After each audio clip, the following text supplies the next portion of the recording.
Thank you for taking the time to consider this topic with an open mind. In order to comprehend that you're about to see, you'll need to consider that you may have been lied to your entire life by everyone you know, all of them, unwittingly participating in the greatest deception of all time. I fully realize that when you first heard the topic, or possibly even right now, you think that I'm some kind of raving lunatic with an obvious mental problem or some dark ulterior agenda. You probably think that I can be proven wrong with a flick of your finger. I know you're thinking this because a few months ago, a friend of mine mentioned the flat earth conspiracy, and I literally chuckled aloud saying, "What an idiot." And me and my friend had a nice little laugh about how gullible these people must be. And honestly, I didn't give the notion a second thought until last week. Last week, I was watching some YouTube videos and decided to have a look at the flat earth conspiracy idiots. To be completely honest, the only reason I looked at it was because of the little chuckle my friend and I had several months ago. If that conversation hadn't taken place, I honestly wouldn't have taken the time to click on the video link that day. Again, that was last week. So, I decided to have a look at what these kooks were ranting on about, so I could destroy their argument with simple common sense in the comments section, and possibly make a video about how retarded these flat earthers were. Probably trying to get attention and steer honest people away from the important topics. I'll tell you that some of the flat earth information could fall into this category, nonsense. However, when I began to look at the flat earth theory, I had all these preconceived notions about falling off the edge and the laws of gravity and the beautiful planets in the night sky and everything else that comes to mind when pondering our world's place in the universe. I thought about theoretical physicists like Einstein, Carl Sagan, Neil deGrasse Tyson. That smart guy must be way too busy to debunk this nonsense. When I continued considering the evidence I was looking at, I honestly wrote off any valid points as a strange coincidence that could easily be explained because I knew for a fact that the Earth isn't flat. Now, we need to start from the beginning. When you think of a word or a concept, or if you're pondering or imagining things as most people do when they have a break at work, sometimes at work, your mind's eye is a very literal statement, just like imagine or image in. Your pineal gland has all the same nerves and basic functionality as your real eyeball. The difference between your real eye and your mind's eye is that your pineal gland doesn't use light to base its image rendering, but rather a more obscure source, which is essentially self-generated by you, along with the visual experiences you've had related to the topic you may now be pondering in your mind's eye. Now, the advertisers of the world have made it their life's mission and full-time job to take advantage of your mind's eye from as early on as possible. Books, cartoons, documentaries, and of course advertisements are all designed to form associations between certain ideas and images in your mind's eye. Advertisers are very good at this, and they're targeting younger and younger people in order to manipulate our collective mind's eye with the goal of varying degrees of control of what we associate with the picture in our mind. Ultimately, advertisements use very deep psychology to lead us towards buying more of their stuff. And their stuff can be anything from soda pop to the fact that man has set foot on the moon, even played golf on the moon. A quote from Edward Bernays, the father of public relations, aka propaganda. The conscious and intelligent manipulation of the organized habits and opinions of the masses is an important element in democratic society. Those who manipulate this unseen mechanism of society constitute an invisible government, which is the true ruling power of our country. We are governed our minds molded, our tastes formed, our ideas suggested, largely by men we have never heard of. This is a logical result of the way in which our democratic society is organized. Vast numbers of human beings must cooperate in this manner if they are to live together as a smoothly functioning society. In almost every act of our daily lives, whether in the sphere of political or business, in our social conduct or our ethical thinking, we are dominated by the relatively small number of persons who understand the mental processes and social patterns of the masses. It is they who pull the wires which control the public's mind. It's no secret that our tax dollars have funded programs like NASA to the tune of countless billions, probably even trillions of dollars over the decades since NASA was created. If you're not familiar with the Nazi origins of NASA, you can take a quick look at my other video, Flat Earth, the Nazis of NASA and the Infinite Plane. Make no mistake, NASA has had the ability, means, motive, opportunity, and callousness to mold our collective mind's eye into firmly believing in a false picture of our reality. In order for you to understand the information you're going to look at, you'll need to try and suspend your mind's image of the following words, amongst others: space, gravity, NASA, world, planets, stars, galaxy, astronaut. One concept I'd like you to imagine firmly as possible is a globe spinning at 1,000 miles per hour at its equator. However, try not to associate this concept with our world. Might not be possible at this point. I realize you don't have a lot of motivation to research this topic, as a major part of your intelligence is telling you to dismiss what I'm telling you and go on about your business. That's fine if you do, but just know that you are very close to understanding the truth. I'm going to give you an example of how the current accepted model of our world simply does not stack up with reality. I'll try to illustrate the point to the best of my ability, but please make sure to put on your thinking cap. Question: how can a commercial flight, which averages about 500 miles per hour, from New York to LA, have an identical duration with a flight from LA to New York?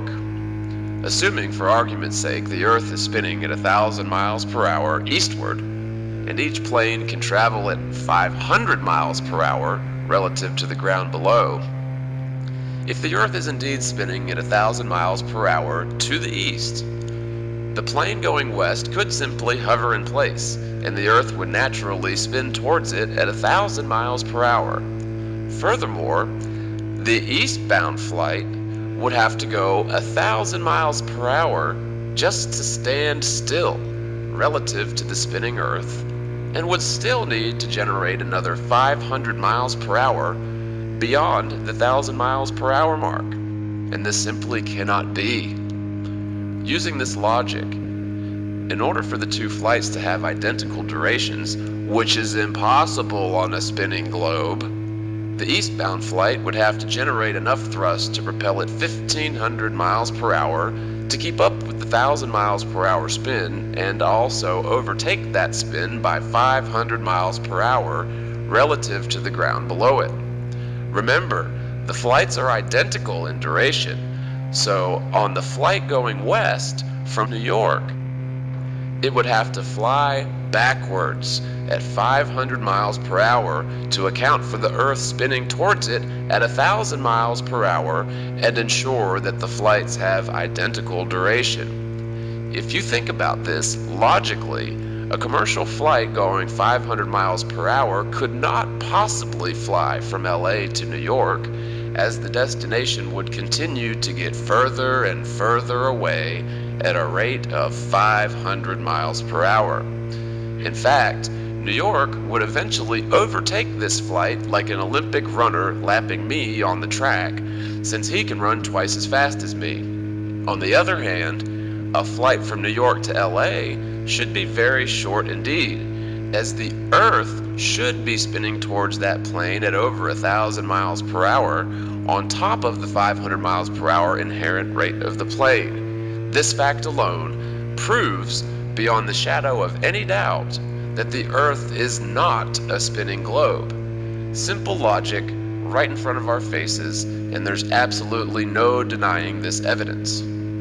Some people don't seem to understand this argument at first, and will try to apply false logic to the equation. This is what you're programmed to do, and I will try to explain the logic with an analogy, then apply the analogy to the flight times conundrum, so that you might understand how this equates to verifiable, irrefutable proof that our world is not a spinning globe.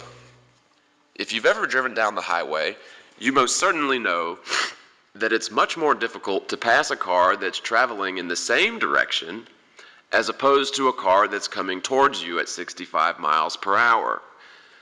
The way you figure out how fast a car is going in relation to your car is to add the speeds together.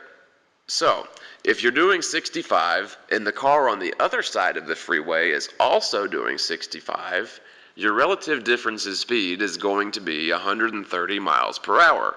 Zoom! Now, on the other hand, the car on your right, the grandma doing 64, well, you'll pass by her at 1 mile per hour since you're doing 65. Since you're both moving in the same direction, we must subtract the two speeds to get your relative difference in speed. So, if the grandma car on your right doing 64 suddenly accelerates to twice your speed, or 130 miles per hour, you're never going to pass grandma as long as you continue doing 65. Keep this in mind. Now, back to the planes. So, the plane leaving New York headed west to LA takes off, and according to the globe model, the plane should actually enjoy a very fast flight to LA, as the plane is doing 500 miles per hour, but the destination should also be racing towards the plane at 1,000 miles per hour. So, just like the car on the other side of the freeway, in order to get the relative difference in speed between the two, we add the two speeds, so this equals 1,500 miles per hour. Now, on the return flight, keep in mind, the plane can only do 500 miles per hour. It might keep up with the Earth spinning at 1,000 miles per hour for some short duration, but at some point, the destination would begin to get further and further away at a rate of 500 miles per hour. Now remember, just like the grandma on the highway, we need to subtract the two speeds to figure out the relative difference in speed. So 1,000 miles per hour, the Earth spinning east, and 500 miles per hour, the plane also going east. Since they're traveling in the same direction, the Earth would be going 500 miles per hour faster than the plane. The plane would never catch New York. If you can understand this basic logic, you have just proven, beyond the shadow of a doubt, that our planet is not spinning. If you can imagine a time not that long ago, scientists were debating the spinning globe theory, which was a relatively new and hotly debated concept. Most of the scientific community laughed in the faces of this new theory, as everyone knew the Earth was not a spinning globe. So, we're in a room with two scientists debating the new globe theory. Based on my calculations, I assert that the Earth is spinning at 1,000 miles per hour near the equator. How do you know the Earth is spinning? Well, look at the stars, mate. The Earth must be spinning to cause the apparent movement in the stars. How in the hell can the Earth be spinning at around 1,000 miles per hour, and we don't just fly off the bloody planet at 1,000 miles per hour? Well, here's how it works, mate. Since the Earth is so big, even though space is a vacuum, the Earth sort of pushes away at all the nothingness of space. But the nothing of space, pushes back. So you're trying to tell me that nothing is pushing down upon me with perfect amount of force in order to negate the perfect balance, the weight of the planet pushing up on my feet at 1,000 miles per hour? And what are the odds that our planet is spinning in the perfect speed to account for the exact amount of gravity that's pushing down on my feet in perfect balance with the Earth rotating an arbitrary 1,000 miles per hour? Well, I don't know the odds of that happening, but I think the Earth is a globe, so it makes sense to me. So what happens if we get too close to the North Pole? What do you mean? What I mean is, if gravity is pushing down on my head with the perfect amount of force to keep me stuck to the Earth while it's spinning at 1,000 miles per hour, then if we get too close to the North Pole, we should be squashed like a bug. What do you mean, squashed like a bug? Well, if the Earth is spinning at 1,000 miles per hour at the equator, then say 100 feet from the North Pole, it will only be spinning at 1,308 feet per hour. That's about 1/4 mile per hour, give or take. So we're talking about a ratio of 4,000 to 1 between the centripetal force at the equator and the centripetal force at the North Pole. No, silly. You don't understand gravity. Gravity is pushing down on the planet evenly at all points. I know that, you twit, but you don't seem to understand centripetal force. The centripetal force generated by the weight of the Earth going 1,000 miles per hour would be 4,000 times less if you're standing 100 feet from the North Pole. If gravity were pushing down with that much force at the North Pole, a 175-pound man at the equator would weigh 700,000 pounds at the North Pole. Right, well, you've never been to the North Pole, but if you did, you would weigh about 700,000 pounds. Actually, people have gone to the North Pole, and were never squashed like a bug. If you can understand this basic flaw in gravity, you have just proved that our world is not a spinning globe. Some people will say, but we've circumnavigated or sailed around the globe. Well, we've sailed around all right, but not around the globe. Most of the people who claim to know that the Earth isn't flat have never considered the true, correct flat Earth model. Our corporate owners have programmed us to instantly assume, like a knee-jerk reaction, that any person claiming that our world is flat must be some type of raving lunatic with no understanding of science. Your mind's eye will come up with all sorts of factual data to reassure yourself that our world is a globe spinning around the sun in the Milky Way galaxy hurling through space. Believe me when I tell you the person in this conversation with major delusions is the one who believes our world is a globe hurling through space. I'm not calling you crazy, but you have been fooled. The North Pole certainly attracts a compass needle towards the north. However, if you look at the flat Earth model, you'll realize that you can sail around in a giant, flat circle, keep the needle pointed to the right, and simply head west.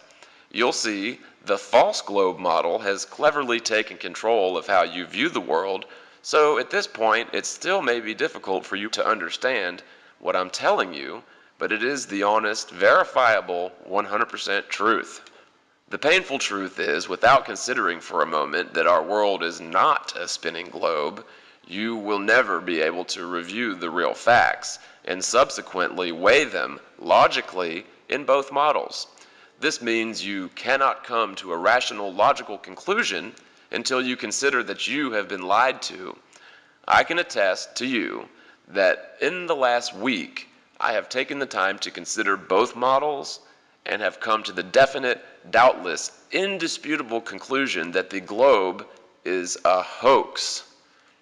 There are lots of problems that people need to understand in their own personal mind's eye in order to know for certain that I'm not just pulling your leg or that the alternate correct model actually works.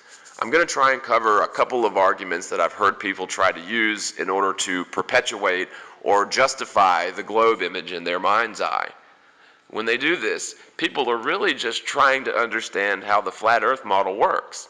And I can tell you that I've studied both models and can assert, again, with full certainty that the flat Earth model is perfectly sound and logical and answers all of the questions left hanging around with the globe theory. I should tell you, nothing in your life is going to change when you do finally realize the truth.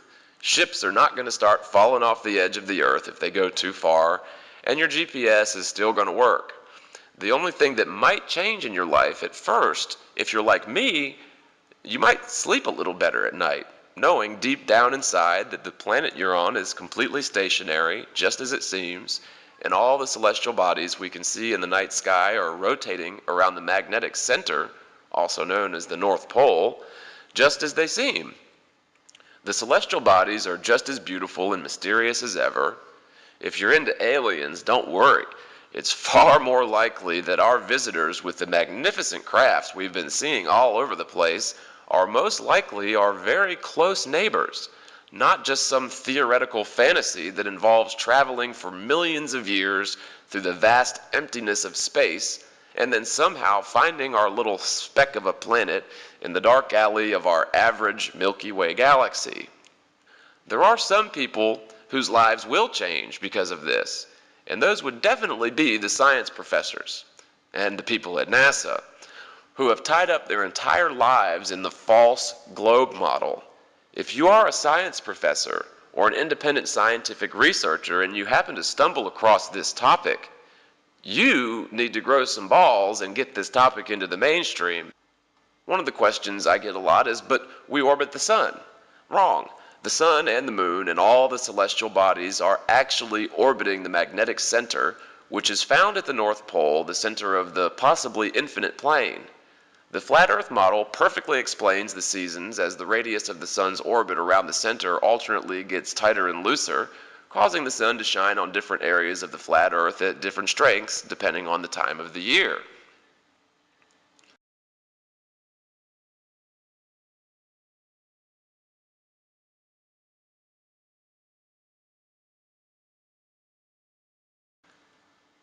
Another question is, but I can see the curve of the Earth from a plane. Well, many airplanes use curved glass or fisheye glass in the airplane window. Lots of cameras used for extreme condition shooting will also use fisheye lenses. This makes straight lines appear to be curved.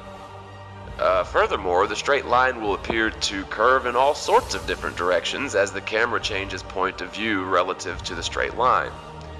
If you've been in a plane without curved fisheye glass, and you still believe you saw a curve, it truly is an optical illusion wherein your own brain is falsely rendering that perfectly flat horizon as a curve, probably having a lot to do with the misinformed mind's eye. If you study the horizon during a flight critically, you'll see that it is indeed actually perfectly flat and level to the eye no matter how far away. Another question is, well, what about the moon landing? What about NASA? Well, I hate to break it to you, but NASA has been pushing terrible lies into the scientific record, as well as our collective consciousness. Regular people and scientists without rocket ships and unlimited budgets cannot verify or discredit NASA's facts. In reality, if you trust NASA, you would inherently have no reason to argue with the facts or conclusions that they assert, especially if you're a scientist relying on your reputation to make a living, or if you're studying trying to pass an exam. Just because you read something in a textbook doesn't necessarily mean that the person who wrote the textbook had any viable grasp on the true place we have in the universe. If you study the footage of the moon landing, there are major problems with the authenticity of the footage, which is absolute proof that the moon landings were a hoax shot in a studio, probably directed by Stanley Kubrick. The International Space Station is no exception. Several people have pointed out air bubbles in space, scuba tanks, snorkels, and even a near drowning during a spacewalk on the space station. The International Space Station in the Space Shuttle Atlantis currently orbiting 215 statute miles above the Pacific Ocean. I've got two handles down. Okay, Danny, you can retrieve the crew lock bag that JR left out there. Okay, copy that. It'll work. The International Space Station and the Space Shuttle Atlantis currently Thank you. And a really quick check. orbiting 215 statute miles above the Pacific Ocean. Yep, I've got two handles down. Okay, Danny, you can retrieve the crew lock bags that JR left out there. Okay, copy that. Yep, I've got two handles down. Yep, I've got two handles down.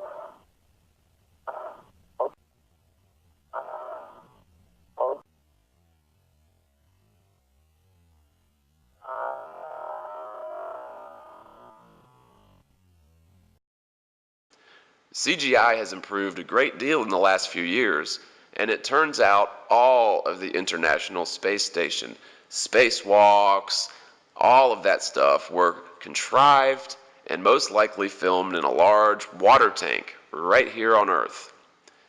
The interviews with the ISS astronauts include blooper reels, which prove they are either suspended with strings or they're simply using a blue screen to fake the footage. NASA has enjoyed unlimited budget and all the full cooperation of the mainstream media in order to pull off the single greatest deception in the history of the world, not to mention the most expensive. Our tax dollars have footed the bill for this pack of liars to the tune of hundreds of billions, if not trillions of dollars. Did you know that there are entire websites dedicated to complaining that NASA doesn't get enough funding? Rest assured that NASA has taken our wealth, lied to our faces, spoiled our collective understanding of our real place in the universe, and will continue to bleed us dry, pretending to fly around in outer space and plan all these phony missions to the wandering stars known as the planets, and all we get in return is their sweaty jockstraps.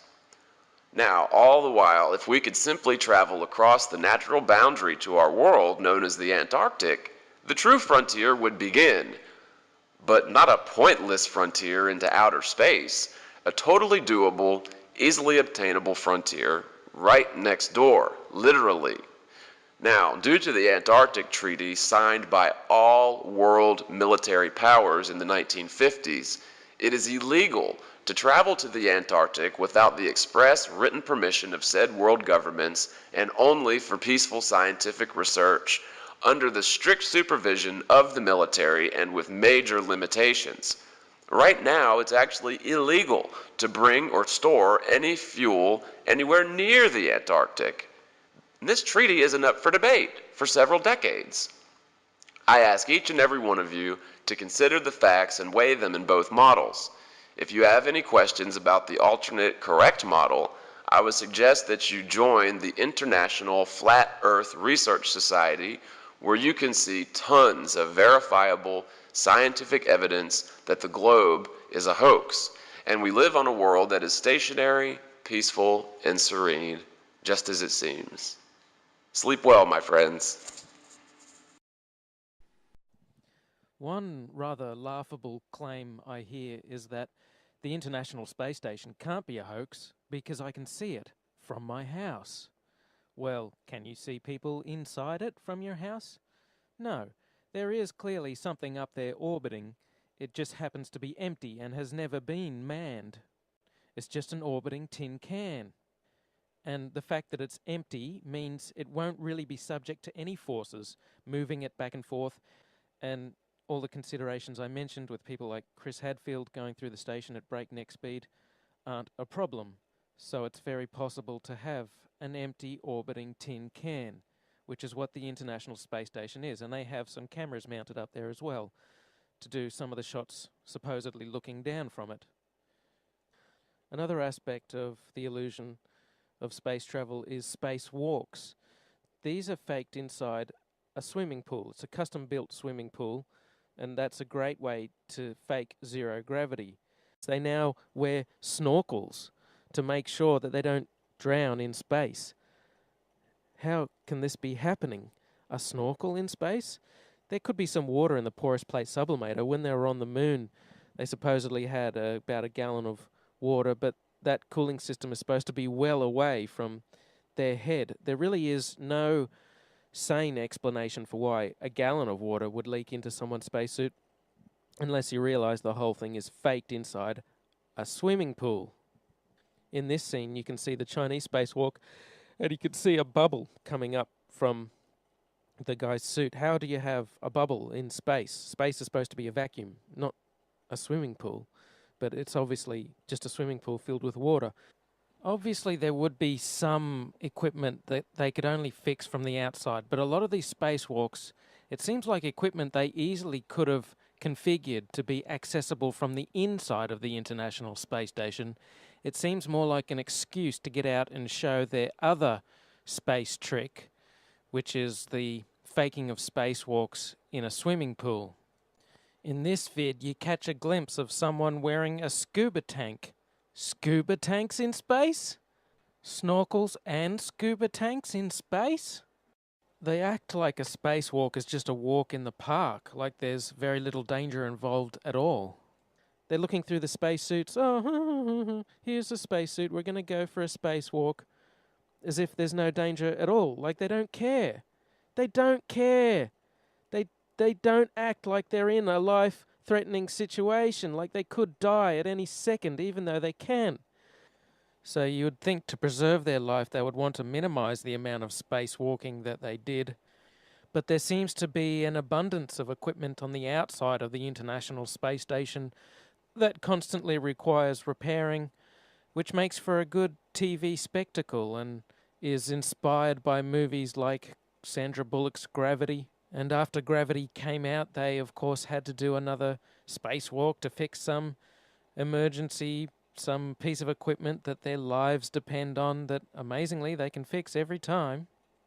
But you know what? Thanks to the genius of the engineers at NASA, they employ snorkels in space now, so that should stop them from drowning. It seems mandatory to smile if you're on the International Space Station. I guess when you're doing a hoax, you have to have a big smile plastered on your face, because that's what distracts people. Now check this video out. The whole video is about a minute long. I said 45 seconds before was the maximum for full motion mode. It may be more like a minute that they can do this full motion zero gravity mode, because then the airplane finishes its parabolic trajectory. It has to dip down for a short period of time. There's double the gravity.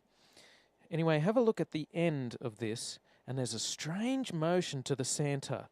Take a look at the way it moves. It kind of skips out of her control a couple of times. First it dips down and then up a little bit, and then at the end it goes up a little bit, and she kind of looks a bit embarrassed, like she's been caught putting her hands in the cookie jar. Oops, I hope you didn't see that. No, we didn't see, Katie. Just keep the beautiful smile on your face, and that'll distract us from the hoax. They supposedly urinate into these funnels. How do they keep it clean? How do they stop it from being encrusted with dried urine?